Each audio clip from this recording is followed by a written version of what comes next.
Friends, இன்றைக்கி video நம்ம பார்க்க போகிறது அப்பளம் குழம்பும் அப்பளம் சம்மந்தியும். டேஸ்ட்டு சூப்பராக இருக்குங்க. வீட்டில் எந்த காய்கறியும் இல்லை, என்ன பண்ணுறதுன்னு தெரியல. பட் சிம்பிளாக டேஸ்டியாக பண்ணோன்னா இந்த 2 டிஷ்ஷும் கண்டிப்பாக ட்ரை பண்ணுங்கள். சூப்பராக இருக்கும். மற்ற நாள் பாராட்டவங்க கூட இது பண்ணால் கண்டிப்பாக வீட்டில் எல்லாருமே பாராட்டுவாங்க. அந்தளவுக்கு நல்ல ஒரு காம்போவாக இருக்கும். ஃபஸ்ட்டு அதுக்கு மெயின் இன்க்ரீடியண்ட் அப்பளத்தை பொரித்து எடுத்துக்கலாம். அப்பளமோ அப்பளப்பூ எது இருந்தாலும் பரவாயில்ல, பொரித்து எடுத்துக்கோங்க. அப்புறம் குழம்பு பண்ணுறதுக்கு ஃபஸ்ட்டு இந்த மாதிரி ஒரு மண் சட்டியில் நல்லெண்ணெய் நிறையா விட்டுக்கோங்க. கடுகு, உளுத்தம்பருப்பு, ஜீரகம், வெந்தயம் எல்லாம் தாளித்து கொஞ்சமாக கருவேப்பிலை, அப்புறம் ஒரு 10-15 சின்ன வெங்காயம், ஒரு 10 பூண்டு எல்லாத்தையும் உரித்து வச்சுருக்கேன் நான். 2 ஈக்குவல் குவான்டிட்டி கூட போட்டுக்கலாம் நீங்கள். எண்ணெயும் சேர்த்து நல்லா ஒரு வதக்கினதுக்கப்புறம் கொஞ்சமாக மஞ்சள் பொடி, மிளகாய் பொடி 1 ஸ்பூன், வீட்டில் இருக்க குழம்பு பொடி ஒரு 2 டேபிள் ஸ்பூன் போட்டுக்கோங்க. போட்டு அந்த எண்ணெயிலே நல்லா ஒரு 5 நிமிஷம் வதக்கிடுங்க. கருகிடக்கூடாது. கொஞ்சம் கல் உப்பும் போட்டுக்கலாம். ஒரு 5 நிமிஷம் வதக்குங்க, சிம்லே இருக்கட்டும். அந்த பச்சை வாசனை கொஞ்சம் லைட்டாக போனதுக்கப்புறம் புளி கரைச்சி விட்டுக்கலாம்.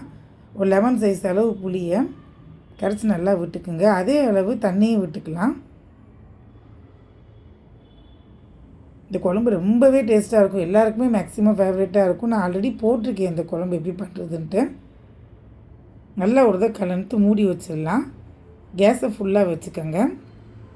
10 நிமிஷம் நல்லா கொதிச்சதுக்கப்புறம் எடுத்து பார்த்திங்கன்னா நல்லா தளதளன்னு இந்த மாதிரி கொதித்து திக்காக இருக்கும். இந்த சமயத்தில் கொஞ்சமாக வெல்லம் போட்டுக்கலாம். நாட்டு சர்க்கரையோ வெல்லமோ கொஞ்சம் போட்டுக்கலாம். அந்த புளிப்பு, காரம் எல்லாம் நல்லா ஒரு டேஸ்ட்டாக கொடுக்கும் அது வெல்லம் போட்டிங்கன்னா. போட்டு முடித்ததுக்கப்புறம் அப்பளத்தை நல்லா நொறுக்கி போட்டுக்க. ரொம்ப நொறுக்க வேண்டாம், ஜஸ்ட்டு கொஞ்சம் லைட்டாக ஒரு 4-5 பீஸாக நொறுக்கி போட்டுக்கலாம். நான் இப்போ ஸ்டவ்வை ஆஃப் பண்ணிட்டேன். நல்லா அந்த மாதிரி போட்டுக்கலாம். மண் சட்டினால் குடிச்சிக்கிட்டு இருக்குது. பட் நான் ஸ்டவ் ஆஃப் பண்ணதுக்கப்புறம் தான் அந்த அப்பளத்தை போடுறேன். போட்டு 2 நிமிஷம் விட்டதுக்கப்புறம் லைட்டாக அப்படி ரொம்ப கலக்க வேண்டாம், லைட்டாக அப்படி முங்குற அளவுக்கு பண்ணிவிட்டு விட்டுடலாம். அவ்வளோதாங்க. இப்போ அப்பள குழம்பு சூப்பராக ரெடி ஆயிடுச்சு. டேஸ்ட்டு வேறு லெவலில் இருக்கும். எல்லாருக்குமே இந்த புளிக்குழம்பு, வத்த குழம்பு, பூண்டு வெங்காய குழம்பு, பூண்டு குழம்பு எல்லாருக்குமே பிடிக்கும். அந்த மாதிரி இருக்கிறவங்களுக்குலாம் அல்டிமேட்டாக இருக்கும் இந்த குழம்பு. இப்போ பாருங்கள், நல்லா சூடு சாதத்தில் மேலே இப்படி போட்டு கொஞ்சமாக நல்லெண்ணெய் ஊற்றி சாப்பிட்டு பாருங்கள். வேறு எதுவுமே வேண்டாம் சாப்பாடு. நம்ம நிறையா காய்கறி கூட்டு, பொரியல், ஃப்ரை அந்த மாதிரி பண்ணி சாப்பிட்றதுக்கு இந்த டிஷ்ஷு ஒன்று இருந்து அந்த சுட்ட அப்பளத்தை, அந்த பொரிச்ச அப்பளத்தை ஒன்று வச்சு சாப்பிட்டாலே போதும். ஃபுல்லாக ஒரு மீல் சாப்பிட்ட ஒரு ஃபீல் இருக்கும். நெக்ஸ்ட்டு அதே அப்பளம் சம்மந்தி பார்க்கலாம் வாங்க. இந்த மாதிரி ஒரு பேனில் கொஞ்சமாக நல்லெண்ணெய் விட்டுக்கலாம். ஒரு 3 காஷ்மீரி சில்லியும் 2 வரமிளகாவும் போட்டுக்கலாம். உங்கள் காரத்துக்கு ஏற்ற மாதிரி போட்டுக்குங்க. கொஞ்சம் ஒரு துண்டு இஞ்சி, கொஞ்சமாக புளி போட்டுக்கலாம்.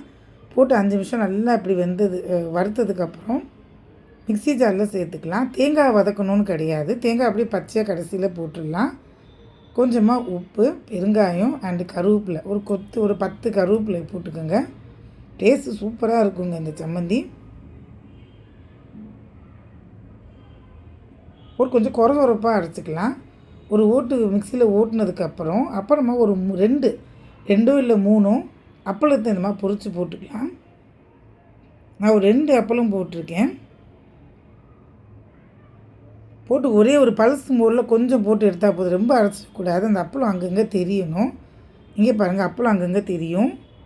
இந்த மாதிரி இருக்க சமயத்தில் எடுத்துடலாம். நல்லா அப்படி கையில் போட்டு பண்ணிங்கன்னா நல்லா உருண்டையாக பிடிக்க வரணும், கொரகொரப்பாக ஆட்டணும். அந்த அப்பளமும் அங்கங்கே கடி போடணும், தெரியணும்.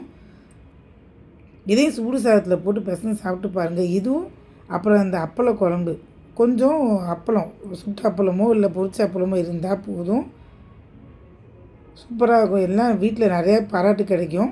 ரெடியாக இருந்துக்கோங்க. கொஞ்சமாக நல்லெண்ணெய் மேலே விட்டு கொஞ்சம் கொஞ்சமாக அந்த பிசைஞ்சு சாப்பிட்டு பாருங்கள். ட்ரை பண்ணி பார்த்துட்டு கமெண்ட் பாக்ஸில் கமெண்ட் பண்ணுங்கள், ஃபீட்பேக் சொல்லுங்கள். தேங்க்ஸ் ஃபார் வாட்சிங்.